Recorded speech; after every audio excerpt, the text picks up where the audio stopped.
बुराई पर अच्छे की जीत म्हणजेच वाईटावर चांगल्याचा विजय। नमस्कार, मी Geeta Kulkarni. Soulful connections with Geeta या यूट्यूब चॅनलमध्ये आपणा सर्वांचं हार्दिक स्वागत। उद्या म्हणजेच 13 मार्चला होळी येते, त्या निमित्ताने आज मी तुम्हाला भेटायला आलेली आहे। होळी ह्या मागची संकल्पना काय आहे तर आपण आपल्यातले वाईट विचार, वाईट गोष्टी, निगेटिव्ह ऊर्जा हे सगळे आपण होळीला नारळाच्या स्वरूपात देतो आणि होळीकडनं जी पॉझिटिव्ह ऊर्जा आहे ती आपण घेत असतो। आपल्या भारतामध्ये होळी हा सण खूप लाडका आहे का तर प्रत्येक प्रांतात होळीचं वेगवेगळं महत्त्व आहे आणि वेगवेगळ्या प्रकारे प्रत्येक प्रांतात होळी साजरी केली जाते। बिहारमध्ये वेगळी, बरसानामध्ये वेगळी, वृंदावनमध्ये वेगळी, आपल्या महाराष्ट्रातही वेगळ्या प्रकारे साजरी केली जाते। आपला शेतकरी जो असतो ते शेतात आलेलं नवीन पीक होळीला अर्पण करतो आणि तेव्हापासून असंच चांगलं उत्तरोत्तर पिकं चांगली येत राहोत म्हणून होळीजवळ प्रार्थना करत असतो। किंवा कुणाला त्याची नजर लागली असेल माझ्या शेताला तर ती होळीमध्ये दहन होऊन जाऊ देत, असं त्या मागचं गणित असतं। याचबरोबर वेगवेगळ्या प्रकारे साजरी होणारी होळी ही मला खूप आवडते। कारण का तर आपण त्याच्यामध्ये नैराश्य, कुठले वाईट विचार किंवा अशा सगळ्या ज्या घाणेरड्या गोष्टी असतात, ज्या आपल्याला मनात नको असतात, ज्याने आपल्या मनाचं संतुलन बिघडतं, अशा सगळ्या गोष्टी आपण होळीला अर्पण कराव्यात आणि छानपैकी होळीकडून पॉझिटिव्ह ऊर्जा घ्यावी असं मला नेहमी वाटतं। होळी ही खूप पौराणिक काळापासून साजरी केली जाते का तर त्यामागची गोष्ट तुम्हाला सगळ्यांना माहितीच असेल। हिरण्यकश्यपू नावाचा एक राक्षस राजा होता। त्याचा मुलगा प्रल्हाद हा विष्णुभक्त होता आणि भक्त प्रल्हाद या नावाने तो ओळखला जायचा। पण राजाला, हिरण्यकश्यपू राजाला हे काही मान्य नव्हतं आणि त्यामुळे त्यांनी अग्नीच्या स्वाधीन आपल्या मुलाला करावे असं फरमान काढलं। अशा वेळेला हिरण्यकश्यपूची बहीण होलिका हिने प्रल्हादाला मांडीवर घेऊन बसण्याचं ठरवलं। कारण होलिकेला असं वरदान होतं की तिला अग्नीपासून काही धोका नाहीये, म्हणून होलिका ही प्रल्हादाला मांडीवर घेऊन अग्नीत बसते। पण विष्णू कृपा ही प्रल्हादावर असल्यामुळे होलिकेचं दहन होतं आणि भक्त प्रल्हाद त्यातून अग्निपरीक्षेतून वाचतो। म्हणजेच ह्याचाच अर्थ काय की बुराई पे अच्छे की जीत। अशा प्रकारे विविधतेने नटलेली, त्याच्या मागे हिस्टॉरिकल स्टोरी असलेली होळी ह्या वर्षी उद्या म्हणजे 13 मार्च 2025ला येतेय। पण काय आहे ना, या वर्षी होळीच्या दिवशी नेमकं चंद्रग्रहण आलंय, त्यामुळे कॉस्मिक ऊर्जा ही दूषित असणार आहे। तर ह्या दूषित ऊर्जेला आपण पॉझिटिव्ह कसं बनवायचं हे मी आज तुम्हाला सांगणार आहे। त्याच्याबरोबरच ही होळी पॉझिटिव्ह करण्यासाठी सगळ्यात पहिले ह्या वर्षी तुम्हाला दोनदा म्हणजे सकाळी चंद्रग्रहण लागल्यानंतरही आणि रात्री चंद्रग्रहण संपल्यानंतरही दोनदा तुम्हाला मिठाच्या पाण्याने घरात पोछा लावायचा आहे। हे झालं एक काम। त्याच्यानंतर आता आपण बघूया होळीच्या दुसऱ्या दिवशी येणारी धुळवड कशी असते। धुळवड म्हणजे आपल्या मनामध्ये एक असं गणित असतं की धुळवड म्हणजे सुट्टीचा दिवस, मग आरामशीर उठायचं, छानपैकी नॉनव्हेजची पार्टी करायची, म्हणजे दारू पार्टी करायची किंवा भांग प्यायची किंवा घाणेरडे एकमेकांना कलर लावायचे। म्हणजे ते कलर कुठल्याही प्रकारचे असू शकतात। नॅचरल कलर हे असतच नाहीत आजकाल, असं मला नेहमी वाटतं। ऑइल पेंट सुद्धा लावला जातो लोकांना। तर अशा प्रकारच्या घाणेरड्या कलरनी एकमेकांवर रंग उधळायचे म्हणजेच धुळवड साजरी करायची। पण तुम्हाला माहिती आहे आपल्या भारतामध्ये बरसाना आणि वृंदावन ही 2 ठिकाणं अशी आहेत की तिथे पारंपरिक पद्धतीने धुळवड साजरी केली जाते आणि तिथे एक वेगळी ऊर्जा असते। तुम्हाला आता मी ही सगळी पूर्ण गोष्ट जर सांगत बसले ना तर आपला एपिसोड खूप मोठा होईल आजचा। म्हणून गुगलवर जा आणि बरसानाची होळी आणि वृंदावनची होळी सर्च करा, म्हणजे तुम्हाला समजेल की तिथे कशा प्रकारे होळी साजरी केली जाते। मला माहिती आहे का की ह्या 2 शहरांचं होळीचं महत्त्व इतकं जास्ती आहे की देश विदेशातून लोक तिथे गोळा होतात आणि ती होळी साजरी करतात. मग आहे ना गंमत, तशी होळी आपण का नाही साजरी करायची? मला नेहमी वाटतं की असे रंग लावण्यापेक्षा, दारू पार्ट्या करण्यापेक्षा किंवा नॉनव्हेज खाण्यापेक्षा अशी छान प्रकारची होळी आपण जर सेलिब्रेट केली तर किती छान ऊर्जा निर्माण होईल. कसं आहे ना मित्रांनो, आपण धुळवडीच्या दिवशी एकमेकांना रंग लावतो, पण तो रंग दुसऱ्या दिवशी निघून जातो. पण जर तुम्ही प्रेमाच्या रंगाची उधळण केलीत तर तो रंग पुढच्या अख्ख्या वर्षभर तुम्हाला एनर्जी देत राहणार आहे. म्हणून सोलफुल कनेक्शन्स विथ गीता द्वारे आपण असं ठरवूया की यावर्षी धुळवडीला आपण प्रेमाचे रंग जास्ती उधळूया आणि एकमेकांना सपोर्ट करूया, है ना? तर मग अशा रीतीने आपण होळी आणि धुळवड साजरी करणार आहोत. मला असं वाटतं की सोलफुल कनेक्शनचे सर्व सबस्क्रायबर्स हे छान प्रकारे होळी साजरी करतील आणि आपल्या ह्या यूट्यूब चॅनलला सपोर्ट करतील. आता धुळवडीकडून आपण पुढच्या येणाऱ्या ग्रहणाकडे वळूया. ग्रहणाची आज मी तुम्हाला एकच रेमेडी सांगणार आहे, कारण तुम्हाला पौर्णिमेच्या दिवशी काय काय करायचं हे तर माहितीच आहे. पण एक मात्र नक्की लक्षात ठेवा की पौर्णिमेच्या दिवशी यावेळेला ग्रहण असल्यामुळे तुम्हाला क्रिस्टल चार्ज करायचे नाहीयेत आणि पाणीही चार्ज करायचं नाहीये. तुम्हाला मी मागच्या वेळेलाच पौर्णिमेला सांगितलं होतं की 2 बाटल्या पाणी चार्ज करून ठेवा. तर अशा प्रकारे या वर्षी ह्या 2 गोष्टी टाळून बाकीच्या गोष्टी आपल्याला करायच्या आहेत. सगळ्यात छान माझी आवडती रेमेडी आज मी तुमच्याबरोबर शेअर करणार आहे. गेली 3 वर्ष प्रत्येक ग्रहणाला मी ही रेमेडी स्वतः करून पाहिलेली आहे आणि म्हणून मी आज ती रेमेडी तुमच्याबरोबर शेअर करणार आहे. बघा, तुम्हालाही यातनं नक्की आनंद मिळेल, तुमची ऊर्जा बूस्ट होण्यास यातनं नक्की मदत होईल असा माझा दावा आहे. स्पिरिच्युअल बाथ ही एकच रेमेडी आपल्याला ह्यावेळेला करायची. त्यासाठी तुम्हाला काय काय वस्तू लागणार आहेत तर पिवळी मोहरी, हळद, मीठ, गुलाब अत्तर, तुम्ही कुठल्याही प्रकारचं अत्तर घेऊ शकता, गुलाब अत्तर, चंदन अत्तर किंवा जास्मिन अत्तर किंवा निलगिरीचं तेल, यापैकी या 4पैकी कुठल्याही प्रकारचं अत्तर तुम्ही घेऊ शकता. पण ते इसेन्शियल ऑइल जर असेल तर ते जास्ती चांगलं. त्यानंतर आपण घेणार आहोत गुलाबाच्या पाकळ्या,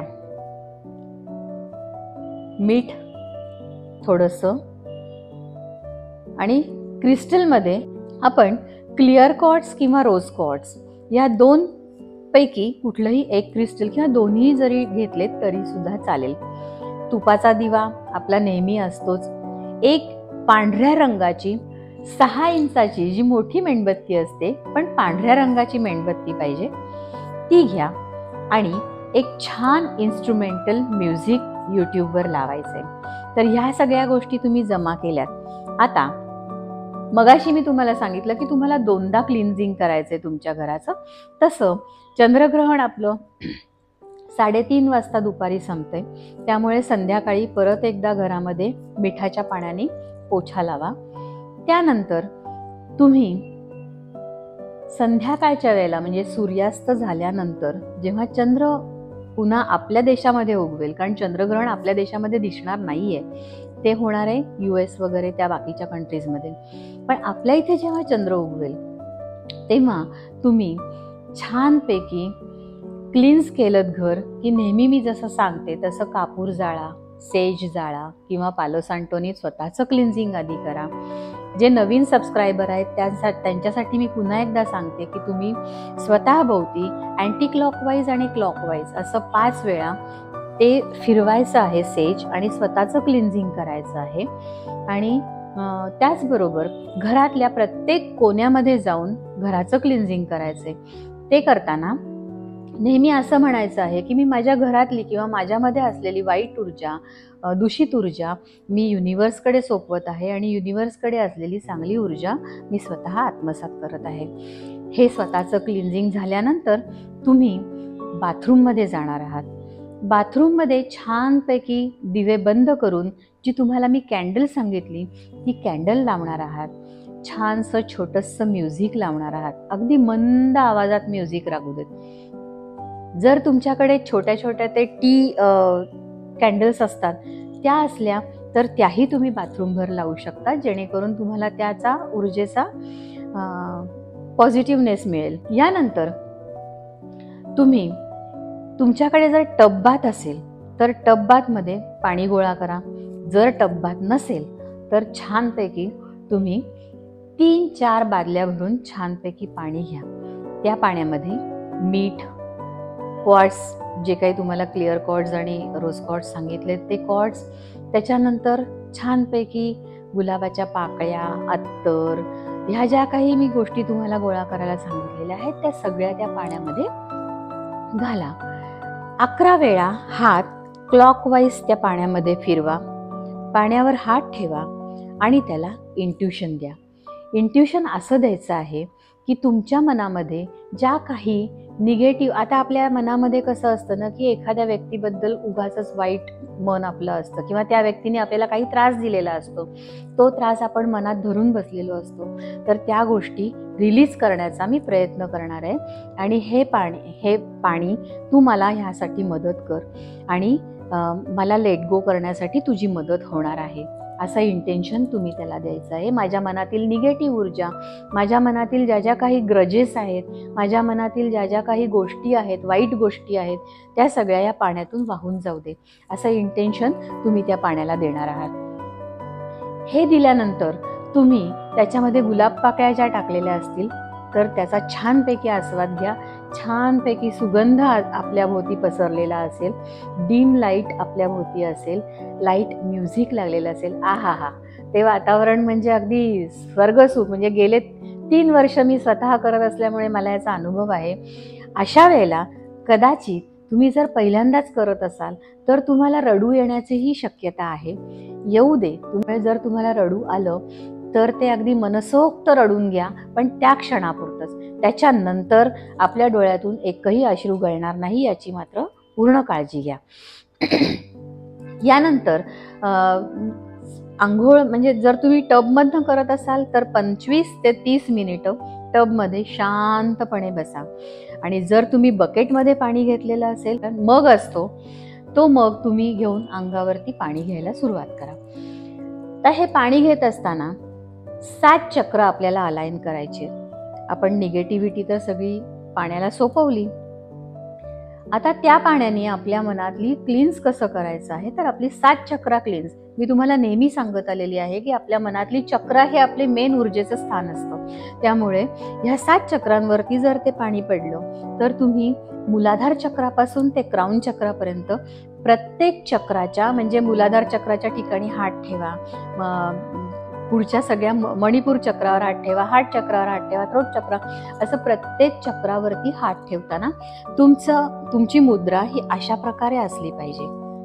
अशा प्रकारे तुमची मुद्रा असली पाहिजे किंवा अशा प्रकारे असली पाहिजे. तर प्रत्येक चक्राला 2-2 मिनिटं वेळ द्या आणि प्रत्येक चक्रा त्या पाण्याने हील करण्याचा प्रयत्न करा. ओके. यानंतर हे हिलिंग झाल्यानंतर तुम्हाला नक्कीच फ्रेशनेस जाणवणार आहे.